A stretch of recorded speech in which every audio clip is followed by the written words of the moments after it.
नमस्ते बच्चों। आज हम जो अपना राजनीति विज्ञान कक्षा 12 में दूसरा पाठ चल रहा था, शक्ति, सत्ता और वैधता।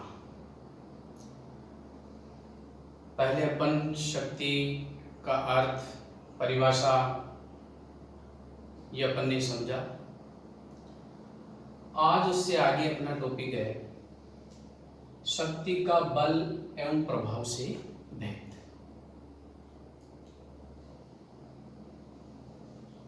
अब इसको समझने के लिए हमने देखा कि पूरा राजनीति विज्ञान का जो मूल आधार है वो शक्ति है। अब इसको समझने के लिए हम कई बार बल, प्रभाव, शक्ति एक ही मान बैठते हैं। सामान्यतया ये भी देख लेते हैं कि शक्ति और बल एक ही बात है, लेकिन राजनीति विज्ञान में शक्ति और बल में कुछ अंतर है। हम इन दोनों के मध्य जो अंतर है उनकी बात करते हैं, तो देखते हैं क्या चीज निकल के आती है सामने।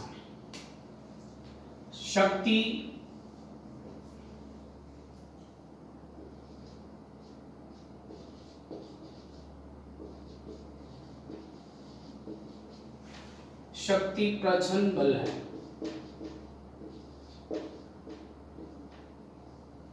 शक्ति प्रचंड बल है और बल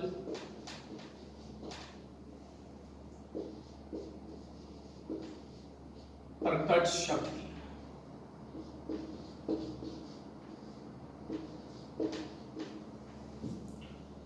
शक्ति प्रचंड मतलब छिपा हुआ बल है और बल प्रकट शक्ति है, यानी ये दिखता है। दूसरी बात में अपन ये भी कह सकते हैं कि शक्ति है वो अप्रकट है। शक्ति अप्रकट और जो बल है वो है प्रकट।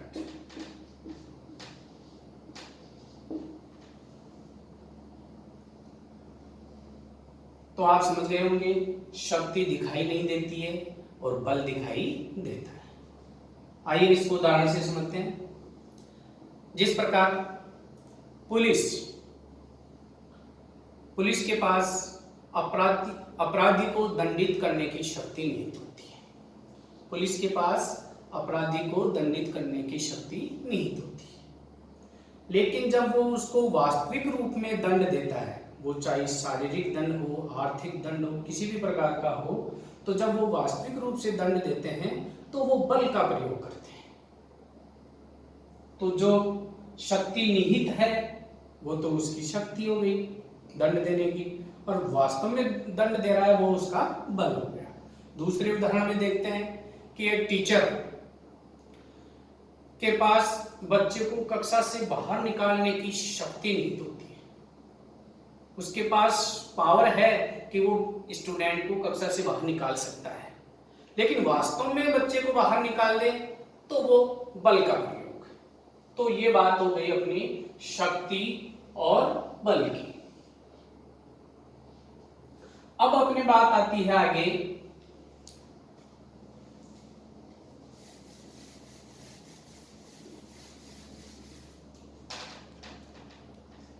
अब बात करेंगे शक्ति और प्रभाव की। इन दोनों में कुछ समानताएं हैं तो कुछ असमानताएं भी हैं। देखते हैं पहले समानताएं।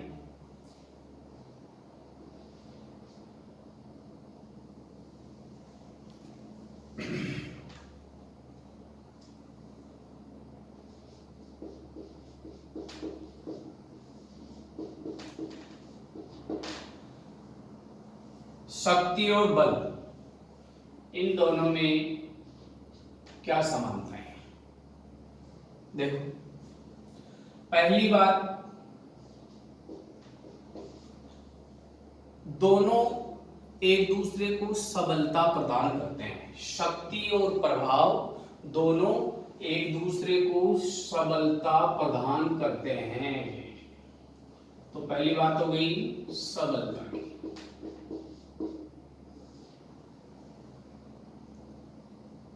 दूसरी बात, शक्ति और प्रभाव दोनों औचित्य पूर्णता प्राप्त करने के बाद ही प्रभावशाली होते हैं। क्या उचित है, क्या उचित नहीं है, ये चीज दोनों प्राप्त कर लेते हैं। औचित्यता जो प्राप्त कर लेते हैं तो तब ये प्रभावशाली होते हैं। तो औचित्य पूर्णता।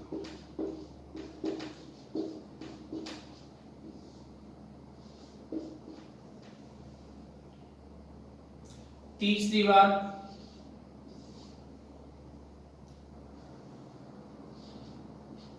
शक्ति प्रभाव उत्पन्न करती है और प्रभाव शक्ति को। शक्ति से प्रभाव और प्रभाव से शक्ति।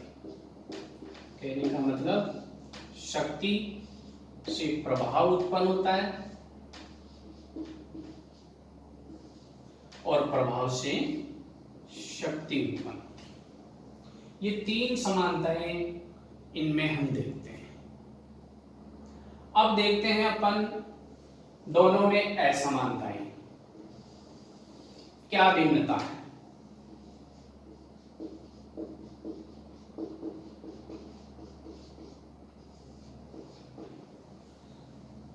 देखते हैं, शक्ति ये दमनात्मक होती है।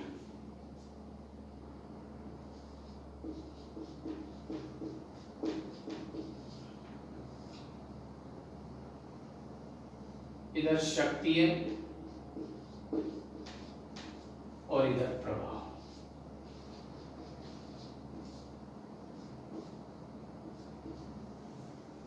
शक्ति दमनात्मक होती है, क्यों कि इसके पीछे कोई भौतिक बल होता है। भौतिक बल वही दिखने वाली चीज।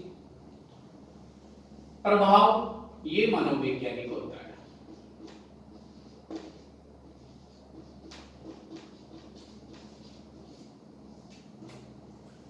प्रभाव मनोवैज्ञानिक होता है। शक्ति दमनात्मक, प्रभाव मनोवैज्ञानिक होता है। दूसरी बात आती है इसमें निकल के कि शक्ति व्यक्ति की इच्छा के विरुद्ध भी प्रयोग की जाती है। इच्छा के विरुद्ध।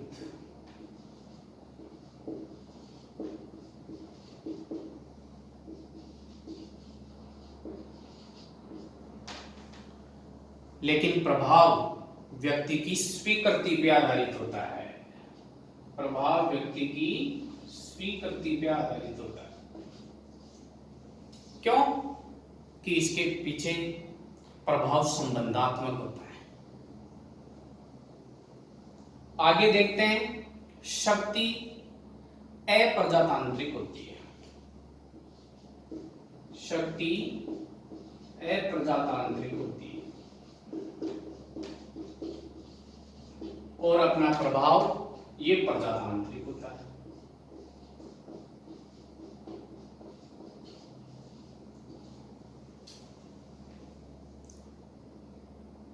नेक्स्ट, शक्ति की स्थिरता के लिए प्रभाव आवश्यक है। यह हमें ध्यान में रखना है। शक्ति को यदि हम स्थिरता प्रदान करेंगे तो उसके लिए प्रभाव आवश्यक है, लेकिन प्रभाव के स्थायित्व के लिए शक्ति की कोई आवश्यकता नहीं है। यह हमें ध्यान में रखना है। प्रभाव के स्थायित्व के लिए शक्ति की कोई आवश्यकता नहीं है। ये असमानताएं हम देखें। इस प्रकार शक्ति का बल एवं प्रभाव से भेद हमने समझा। अब जो अपना टॉपिक है इसमें एक छोटा सा टॉपिक और है, वो ले लेते हैं समय को ध्यान में रखते हुए। तो उस टॉपिक का अपन अध्ययन कर लेते हैं। उसका नाम है